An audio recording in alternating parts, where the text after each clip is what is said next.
Hello friends, మనం వినాయక చవితి సందర్భంగా గణేశునికి ఏకవింశతి పత్ర పూజ చేయడం అనేది జరుగుతుంది.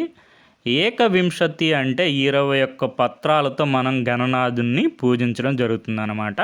ఇక్కడ మనకి ఒక జతపరచడం వచ్చింది. ఇక్కడ 10 పత్రాలు ఉన్నాయి. వాటి యొక్క వివిధ పేర్లతో జతపరచమని క్వశ్చన్ అడుగుతున్నారనమాట. మనకి కొన్ని తెలుసుండొచ్చు. బిల్వపత్రం అంటే మారేడు. ఏకి 3 ఉండే ఆప్షన్స్ 2 ఉన్నాయి. తర్వాత దాతుర పత్రం అంటే ఉమ్మెత్త అనమాట. బీకి 4 2 3 4లో ఉన్నాయి. తర్వాత బదరీ పత్రం అంటే రేగు పత్రం అనమాట. సీకి 2 ఉండే ఆప్షన్ ఒకటే ఉంది.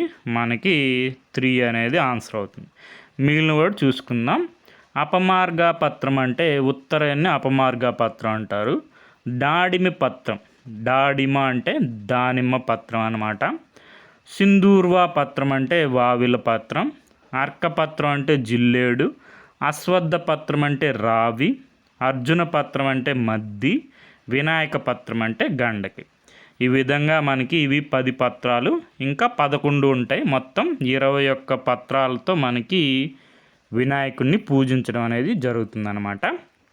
అవి 21 పత్రాలు. ఇవన్నీ ఒకసారి చూసుకోండి. మనం ఇప్పుడు చూసాం కదా, అశ్వత్థ పత్రం అంటే రావి పత్రం, దాడిమి పత్రం అంటే దానిమ్మ, అర్జున పత్రం అంటే మద్ది పత్రం. వీటి యొక్క మెడిసినల్ ప్రాపర్టీస్ కూడా చూసుకోండి. ఇవన్నీ ఔషధ పత్రాలు అన్నమాట. ఆయుర్వేదంలో వివిధ దోషాల చికిత్స నివారణలో ఈ పత్రాలను ఉపయోగించడం జరుగుతుంది.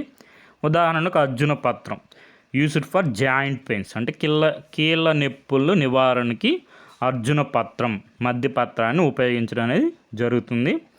వాత, పిత్త, కాఫ దోషాలు, ఇవి ఆయుర్వేదంలో వివిధ రకాల దోషాలు ఉంటాయి. వాటి నివారణకి ఈ పత్రాలని మనం ఉపయోగించడం అనేది జరుగుతుందన్నమాట. ఇవి 21 పత్రాలతో మనం గణేశుణ్ణి పూజించడం జరుగుతుంది. మనకి ఏ ఆకులు వినాయక చవితి రోజు మాత్రమే వినాయకుని పూజకు ఉపయోగిస్తారంటే తులసి ఆకులు అనమాట. మిగిలిన రోజుల్లో ఉపయోగించకూడదు. బ్రహ్మవైవర్త పురాణంలో ఉంటుంది. బ్రహ్మవైవర్త పురాణంలో మనకి గణపతి పూజకు పనికిరాంది తులసి దళం. ఏ రోజున మాత్రమే ఉపయోగించంటే వినాయక చతుర్థి రోజు మాత్రం ఉపయోగించవచ్చు తులసి దళాలను. తర్వాత మనకి ఇది మెయిన్స్లో మనకి క్వశ్చన్ అడిగారు, వినాయక చవితి ఏ తెలుగు నెలలో జరపబడుతుంది? మనకి తెలుసు కదా, భాద్రపద మాసంలో వస్తుంది. భాద్రపద చవితి, శుక్ల చవితి అనమాట. మనకి వినాయక పూజ ఎన్ని రకాల పత్రాలతో పూజ చేస్తామని మనం చెప్పుకున్నాం కదా. ఏకవింశతి అంటే 21 పత్రాలతో పూజ చేయడం అనేది జరుగుతుంది. మనకి ఇది మనకి స్క్రీనింగ్ టెస్ట్లో అడిగారు, మెయిన్స్లో అడిగారు అనమాట. మనకి ఎన్ని రకాల పత్రాలతో పూజిస్తాం? 21 పత్రాలతో పూజిస్తాం.